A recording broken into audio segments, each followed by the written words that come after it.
Hello and welcome to Must Read Fiction, a place for people who know that life is better with a novel in hand.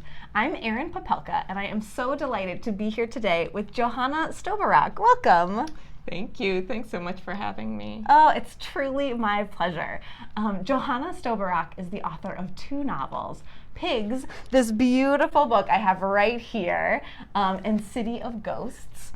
Her short stories and essays have been published in numerous publications, including Better, Culture and Lit, Copper Nickel, and the 2014 Best of the Net anthology.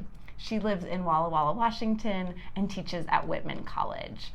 So, Johanna, let's start with this beautiful book I have here right in my hands. So We'll just keep happy. showing. I know this lovely, very evocative cover. Tell me about Pigs. Okay. Well, Pigs takes place on an island that's the receptacle for all the world's garbage. It follows 4 parentless children who are in charge of feeding the garbage to a herd of giant, magical, insatiable pigs. The story gets going when a boy washes to shore in a barrel. The children find the boy, and right away they have to make a decision about whether he's garbage meant to be fed to the pigs or whether he's one of them. And then the story moves from there. Wow. Really interesting and a really kind of evocative place to get started. So, yeah, that's great. And so certainly at play in this premise, there's just a lot of metaphors happening. There's the island, there's the children, there's the pigs themselves. Tell me a little bit more about some of those metaphors and how you played with them in the writing of the book. Sure. I wasn't really thinking of them as metaphors when I started. I just kind of started with this sentence in my mind, the pigs ate everything. And the world of the island and the characters on the island kind of came into focus through the writing of them. I didn't know when I started what they would be or where they would be set. And there's a sentence in the first chapter that reads, the land was actually an island. And it was writing that sentence that made me recognize that it was an island. And so they were first just these real kind of strange elements in this world that I was creating. But the more and more I wrote about them and the more I thought the book was about, that it really wanted to think about isolation, it wanted to think about perspective, about the things we throw away, about the people in the world who are vulnerable and the systems that are vulnerable. The characters and the setting and the creatures in it took on a kind of larger resonance, took on a greater metaphorical quality. Sure. Really interesting questions. And I kind of want to spend just a little bit more time on that opening, that line that came to you. Yeah. The pigs ate everything. Do you have a sense where that came from? How that started? I mean, it's the silliest thing, but I think that the night before I'd been watching an episode of Criminal Minds, in which there's a serial killer who feeds his victims to pigs. And I just kind of woke up in the morning and I was working on a different project and I just kind of had this, the sentence rattling around in my head. And so I just kind of sat down to write it out of my head. I don't know if that ever happens to you. Sure. And so I just wrote it down and then all of a sudden it was all of this other stuff followed. And then it was so fun making lists of things that the pigs eat. What does it mean if the pigs eat everything? What can I have them eat? And in the first paragraph of the novel, there's the stale and sticky contents of lunchboxes kids brought home from school. And that's, my kids were bringing so much garbage home from school. So it was kind of my life was kind of moving into the novel also. Oh, for sure. And I imagine there's probably a pretty good relief with that idea, the pigs can eat everything, right? I don't have to deal with it. Yes, off it goes. But then there's also a pretty great burden to that too, right? That it is this insatiable machine, the pigs are going to eat everything. And so there's a conflict there too, I see. That's right. Yeah, there's the tension and that kind of sense of danger. And then also what happens if anything happens to the pigs and there's no longer this system in place. Right. And that became something that was really important for me in the novel, is thinking about that, how much we rely on systems that we set up and what happens once we've set them up and then we just neglect them. Absolutely. Yeah, because we, live on a planet that is a closed system and nothing does go away, right? And so Or we hope. Yeah, we hope. right. I mean, in some ways in some ways we don't. That's one of the things that I was thinking about in the novel, like, part of the premise of this island is that it's a closed system, things don't disappear, but then thinking about things that really do disappear in the real world, thinking about species extinction or climates that no longer exist or that kind of thing that seem to have no way of recovery. Yeah. So. Really interesting. And so Pigs kind of plays with allegory, or maybe is an allegory. Would you call Pigs an allegory? It's a tough question for me. I have always been really resistant to the idea of allegory because I always thought of allegory as being making something reducible to a single idea. And I always thought if something's reducible to a single idea, then why write it as fiction? Because one of the special properties, the special powers of fiction is that it expands meaning. But I have a friend here at Whitman who studies medieval literature, and she talked through some issues about allegory with me, and one of the things that she said is that in the very best allegories, meaning adjusts itself as the narrative progresses so that meaning can change. And once I started thinking about it like that, then I started thinking like, well, okay, I'm okay with pigs being an allegory. Sure, because the meaning can change. Yeah, and I think, if you were to say, well, what does pigs mean? I don't think I could answer that question. Sometimes it means one thing, and sometimes the meaning changes and shifts and means something else.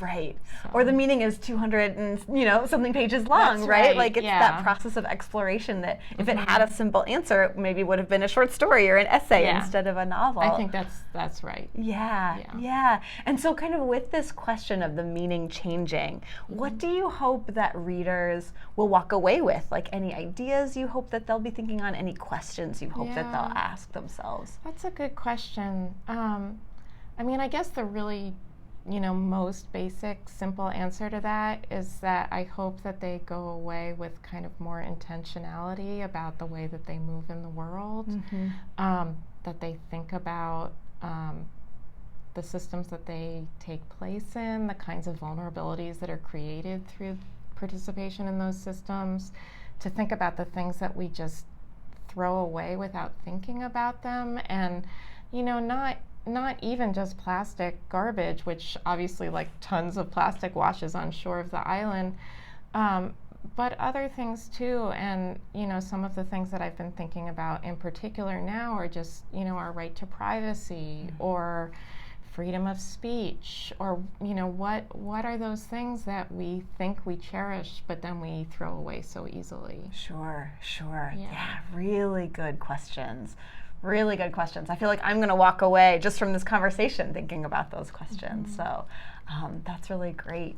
So I'm going to pivot just a little bit. I read somewhere that your solution to writer's block was to put children in danger. Yes. And so can you tell me more about that? Yeah, I can. So it's been a long time since my first novel was published. My first novel, City of Ghosts, was published in 2003. And it was published in April of 2003, and my first child, was born at the very beginning of June in 2003. And I didn't think that there would be any problem in, being a mother and also being a writer. And there wasn't there were certainly time issues and those kinds of tensions getting in the way of getting writing done. But really what happened is that I was so overwhelmed by love for my children that I just stopped being able to write any kind of risk or danger into my fiction.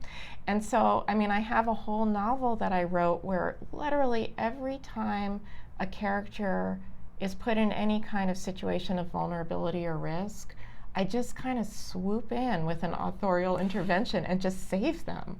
Like I have a scene where there's this teenage kid who's like driving in the middle of a snowstorm and his car skids across the road and it turns and then it ends up very softly in a snowbank. Like that was what was happening with my fiction. Right. And I kind of finally realized that that's what was going on, that I was kind of confusing the love of a mother with what an author needs to do. And the only thing that I could think to do to get over it was to say, like, okay, I'm just going to take kids and I'm just going to put them in a really dangerous situation and see what happens. Wow. So, and that is what happened. I mean, that is the situation of the novel. It's these really vulnerable children.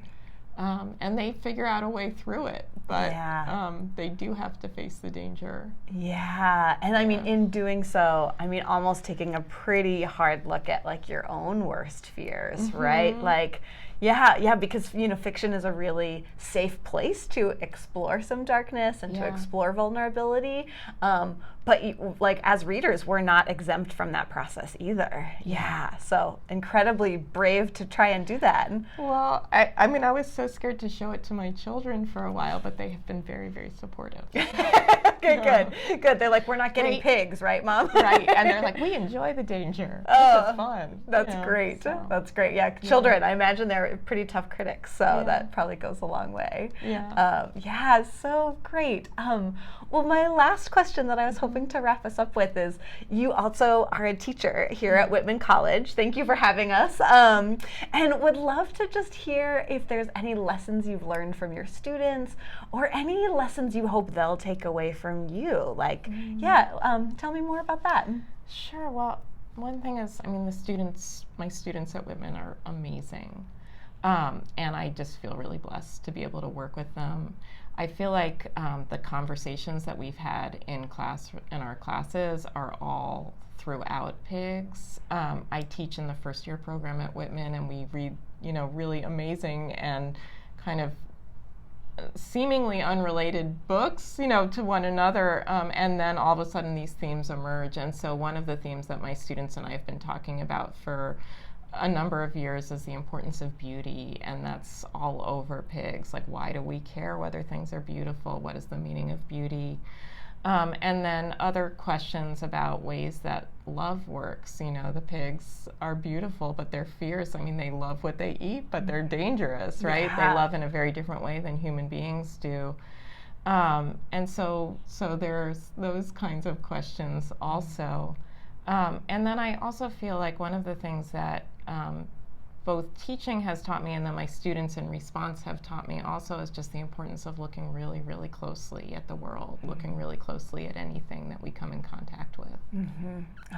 Really good lessons. And actually teaching with first years is probably also a really interesting time because it's this huge life transition, kind of coming into adulthood, coming into their own, leaving the nest, potentially moving across the country, depending on where they come from. And so seeing all of that and providing, again, more big questions, but also sort of a safe grounding. Yeah, and I have them in that program for the whole year, and so by the end of the year, it's just amazing to see kind of the changes that they've made and the things that they've, like, the interests that have emerged for them over the course of the year that maybe they didn't know they were interested in at the beginning, or that have kind of clarified themselves for them.